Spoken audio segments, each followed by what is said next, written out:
Hello guys, welcome back. Now today, I'm going to be ranking my top 10 underrated players in the NHL right now. Now when you rank underrated players, it really comes down to who you think is underrated. Some people might think that a player on my list is overrated. It really does matter on your perception and what you actually think of the player as well. But again, the best part about this is you guys knowing my list and then me seeing your guys' list. So let me know which players you think are underrated and which ones out of my list do you think are underrated too. Now, starting off at number 10, I have Tomas Hertl of the San Jose Sharks, and I feel like he's been underrated for quite a while. And while I don't think that he's a superstar, I don't think that he's one of the greatest players of all time, Tomas Hertl is very underrated, and I feel like he's a very, very solid player. Tomas Hertl is the center/right winger for the San Jose Sharks at age 24. This past season, the 17-18 season, he played 79 games. He had 22 goals, 24 assists for 46 points, 51.7% corner score percentage. In his career so far, he's played 328 games, a lot for a 24-year-old, and has had 81 goals, 89 assists for 170 points. Has been really a balanced player throughout his whole career, and has had a 54.3% corner score percentage, and throughout a career, that's fantastic. And to me, he's one of the more underrated and balanced guys in the NHL when it comes to centers, when it just comes to players overall. He can score, he can be a playmaker as well, and he can also have very, very solid defense, and I think he's one of the more underrated guys in the NHL because he can do a lot of different things, and he's definitely young. He can definitely do a lot more in his career too. And the San Jose Sharks have a very, very nice center, to say the least, in the next few years, and the future is looking bright for them. At number 9, I have Teuvo Teravainen of the Carolina Hurricanes, that one Finnish guy, as he's famously known as. And he's been a pretty underrated guy for a short NHL career so far. And he's at age 23 and has been a very, very solid guy for the Carolina Hurricanes the past couple of years. Now, he started off the 17-18 season playing a full 82 games. He had 23 goals, 41 assists for 64 points. He did 57.0% corner score percentage, which was absolutely amazing. In his career, he's played 278 games, has had 55 goals, 95 assists for 150 points, has had a 54.4% corner score percentage, and has been very, very good offensively. The defense is a little bit shaky, but that offense is definitely roaring, and it has been pretty underrated for the last few years. And even as a prospect, he's bringing it, and with the Carolina Hurricanes, after being traded from Chicago, he's really improved. And Teravainen is a very, very solid top 6 guy, and I don't think he gets enough credit for what he does offensively. He does a lot of work, and he has a lot of talent, and he can definitely bring that for the Carolina Hurricanes. Again, he's only at age 23, so he's going to keep improving, and he's going to keep improving on the stats that he showed this past season, especially if he plays with the same line mates. He has a lot of growth still in his system, I believe, and he can still be a very, very good player, and he already is, but I feel like he'll definitely improve in the next couple of years. At number 8, I have Kolten Perico of the St. Louis Blues. Now, as a Stars fan, it hurts me to say this, but Kolten Perico is a very, very good defenseman. At age 25, of course, and he had an excellent season this past season. He played a full 82 games, had 6 goals, 29 assists for 35 points, had a 52.9% corner score percentage. His career has played 242 games, has had 19 goals, 84 assists for 103 points, and has had a 52.8% corner score percentage. And he's been really, really solid throughout the last few years, and he isn't a dynamic powerhouse offensive guy, but he can still bring it, and he's a great, great top 4 guy in the NHL right now for the St. Louis Blues, and I feel like he'll continue to grow. He's right in the middle of his prime, and next year we could see him really, really break out, in my opinion. We could see 50 points, maybe even 60 from him, especially if he plays with the right guys, and of course St. Louis is improving. I think he'll definitely improve too. He's already a very, very solid defenseman, both offensively and defensively, but I can see him improving next season to become a top 2 guy for a couple of years. I feel like he definitely has that talent level to be that type of guy.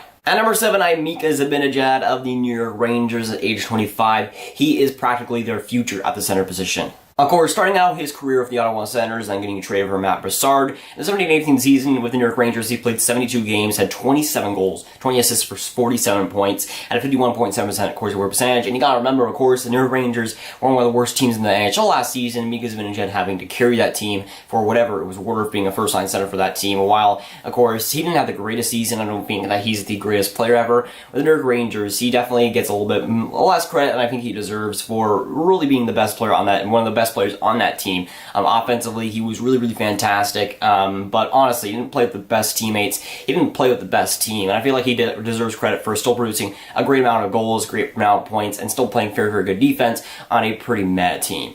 Now, in his career, he's played 409 games, has had 105 goals, 130 assists for 235 points, has had a 50.9% corner score percentage, and he's been so solid throughout his NHL career. He's had an immediate impact, and he's been fantastic center, both as a second-line guy for the Ottawa Senators and jumping up to that upgrading into that first-line role with the New York Rangers. He's definitely up for the task. and he definitely improved this past season.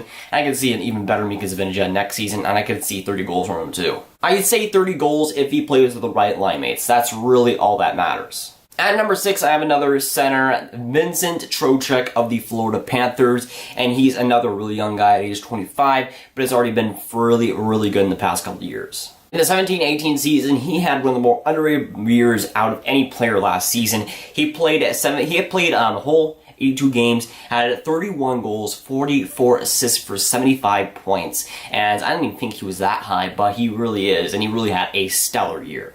And while he didn't have the best corner for percentage at 49 points, not for, he did have a very, very low offensive zone starts. He had a 42.5% offensive zone starts percentage, which means that he was playing 42% of his time in the offensive zone. So he wasn't playing that much in the offensive zone. He wasn't getting his starts there. He wasn't getting the faceoffs there. So he had a little bit of makeup to do while he was still really, really hammering the goals and really still putting up the points every single night. His career so far has been a pretty successful one. In 310 games, he's had 91 goals, 121 assists for 212 points. He's had a 51.9% corner percentage, and has been really an underrated guy for the past couple of years as a top 6 guy for the Florida Panthers, but really took that next step into a first-line center. Even though Barkov is there with the Florida Panthers, Trotec was a first-line caliber type guy for Florida last season, offensively at least, and he really showed that he can be that type caliber, where Florida has a 1-2 punch of Barkov and Trotec going into next year. It's going to be pretty filthy. At number 5, I have Marc-Edouard Vlasic of the San Jose Sharks, and he's been in the league for a long time. At age 31, he's been trucking it for quite a while with the San Jose Sharks. In the 17-18 season, he had 81 games, had 11 goals, 21 assists for 32 points. He had a 48.3% corner percentage, and he had 42.2% of his own starts, which means that, of course, like Trotec, he wasn't playing that much in the offensive zone, which usually means he's a lot better of a defensive player because the coach wants to play him in the defensive zone. In his career with the San Jose Sharks, though, he's played 893 games, has had 64 goals, 222 assists for 286 points. He's at a 52.1% corner percentage in his career so far, and he's been in the league for so long. But I don't think he gets the credit that he deserves as that one of the best defensive guys in the NHL. With Brent Burns, yes, those 2 contracts go for quite a while, but with Vlasic, he's one of the elite shutdown guys in the NHL. That, again, those type of defensemen don't get the credit that they deserve, and especially Vlasic, as you don't get to hear his name that much. But to me, he's definitely a top 2 type guy. He can put up points. I mean, 32 points is not that bad, but he can go in the defensive zone and absolutely shut down forwards, absolutely shut down everything to make guys like Martin Jones' job easier. And Vlasic is one of the best defensive defensemen in the NHL right now. That just doesn't get the credit that he nearly deserves for the work that he puts in and just the performance that he puts in defensively and even offensively. He ain't bad at all. At number 4, I have Wayne Simmons of the Philadelphia Flyers. Of course, I'm wearing their jersey right now. But he's another one of those guys like Vlasic that has been putting in the work for a long time, has been putting in a great style of hockey for a long time, and has played the game really, really well in the last few years, but has still not getting really the credit that I think he deserves and the credit that I think he should get. And Wayne Simmons has been in the league for quite a long time. In the 17-18 season, he played 75 games, had 24 goals, 22 assists, 46 points. But he played the whole entire 2017-2018 season with a torn pelvis. And having a torn pelvis throughout the whole season, playing hockey and playing the style of hockey that he plays, is both just infuriating how that got checked by, and how he was able to do it is just miraculous.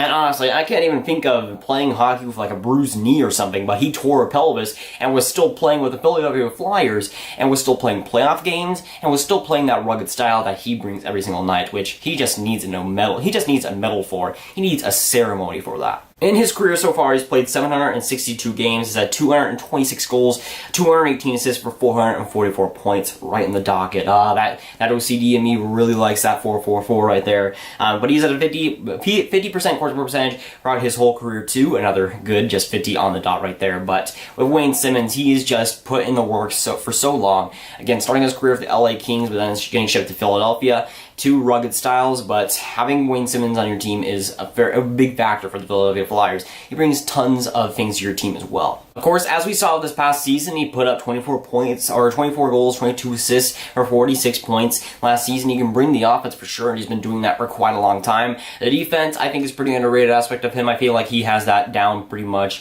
He's not one of the best guys out there, but he can still bring that, and of course, you gotta, if you don't talk about Wayne Simmons, you gotta talk about his physicality. He brings it every single night. He fights just whoever he wants to fight. He doesn't even care, and he's just one of the more just edgy kind of players out there in the NHL that just does whatever he wants, really, but gets away with it still. I don't think that he's really that dirty of a player, but he's on that type of edge to where he still gets away with a lot of kind of cheap stuff, but at the same time, he's still a pretty respectful player. With Wayne Simmons, I love his style of play. I love how he just is able to put up points almost every single night, and he's able to stay consistent and play through injuries as we saw this past season. He's one of the more entertaining players to watch in Philadelphia, and I do wish him success that he stays with Philadelphia or wherever he goes next. At number 3, the only goaltender on this list, I have John Gibson of the Anaheim Ducks, and he's been really underrated in the past few years. At age 25, he's still going very strong, and he's going to continue to get better. 60 games, had a 2.43 goals against average with a .926 save percentage.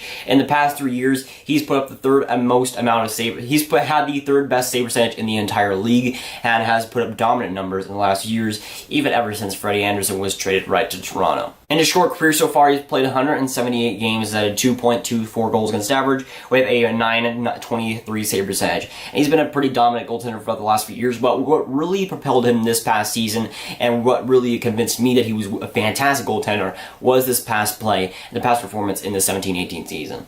John Gibson was playing in front of a very injured and very, at times, old Anaheim Ducks squad. The defense, while young, they had some key injuries that held them back a little bit in the regular season this past season. And John Gibson was absolutely stealing the show. A lot of times, I think Anaheim was almost throughout half the season allowing the most shots in the NHL. They were up there for sure. But John Gibson was saving tons of games. They were saving tons of points, and John Gibson was one of the more valuable players for Anaheim throughout that first half, especially when all those defenders were injured for them. And to me, John Gibson was one of the reasons why the Anaheim Ducks made the playoffs. If he wasn't as good, the Ducks probably wouldn't have made it. And with the injury-riddled first half, John Gibson was really carrying the team. I already thought he was really underrated before this past season, but looking back on it, and looking back on the 17-18 season, I'm glad to put him here. He definitely deserves to be here, and I feel like a lot of people are giving him a little bit of harsh words because of the new contract that he signed with the Anaheim Ducks. While it is risky, he definitely deserved it for what he has played like in the past few years, and of course, what he has done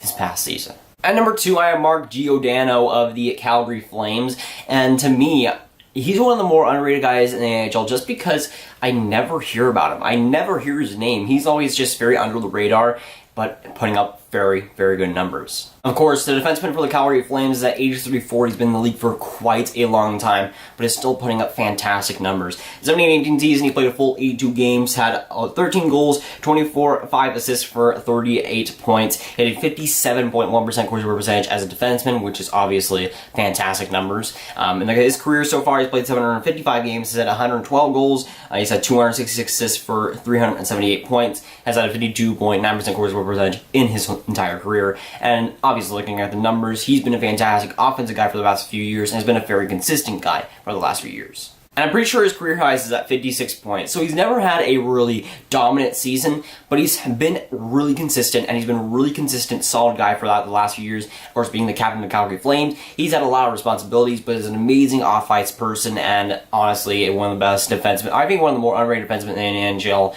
just because of what he was able to do in the past few years with Calgary, and still remain pretty unknown. Now, at number 1, I have of the St. Louis Blues, Alex Pietrangelo. Now, he is an interesting case, to be honest, and for me, Pietrangelo, out of this list, just does not get the credit that he deserves for the amount of work that he puts in, for the amount of points that he produces, and just the overall dominant numbers that he puts up as well. Alex Pietrangelo has somehow not won a single award in his short career. Of course, he's at age 28, but he's getting up there in age, but he really had a great season this past season. In the 17-18 season, he played 78 games, had 15 goals, 39 assists for 54 points, had a 51.4% goals for percentage. And of course, the St. Louis Blues were a very interesting case this past season. At points they were very injured, at points they were very inconsistent, and the forward group was very disappointing throughout most of it. And for the St. Louis Blues, Alex Pietrangelo was one of the only guys that was really consistent. That one of the only guys that really bring it every single night and you could rely on when it came to St. Louis Blues hockey. And while I am by no means a St. Louis Blues fan, the amount of work that Alex Pietrangelo puts in and the amount, just the great play that we see from him every night, I think like he's very underrated in just the defense that he brings. He's one of the more underrated guys defensively. He's one of the elite guys in the NHL in my mind. With that, he's a great exit zone stopper. He's amazing just all around defensively. And offensively, of course, with the 54 points, he could definitely bring it. In his career, he's played 617 games, has had 80 goals, 277 assists for 357 points, has had a 52.4% corsi percentage, and obviously in his career, he's had fantastic numbers offensively and defensively. He's been one of the more monstrous guys in the NHL. And when I made this list, one of the guys that I made it for was Alex Pietrangelo. One of the guys that I think just does not get the credit that he deserves. One of the guys that I feel like is just too underrated to really be real. And with Alex Pietrangelo, I feel like he's one of the more elite defensemen in the NHL that just does not get talked about when you talk about Drew Doughty, Erik Karlsson, PK Subban, and all the other guys. Alex Pietrangelo kind of gets swept away, but I feel like he definitely deserves more credit for what he's done with the St. Louis Blues and for almost carrying them this past season.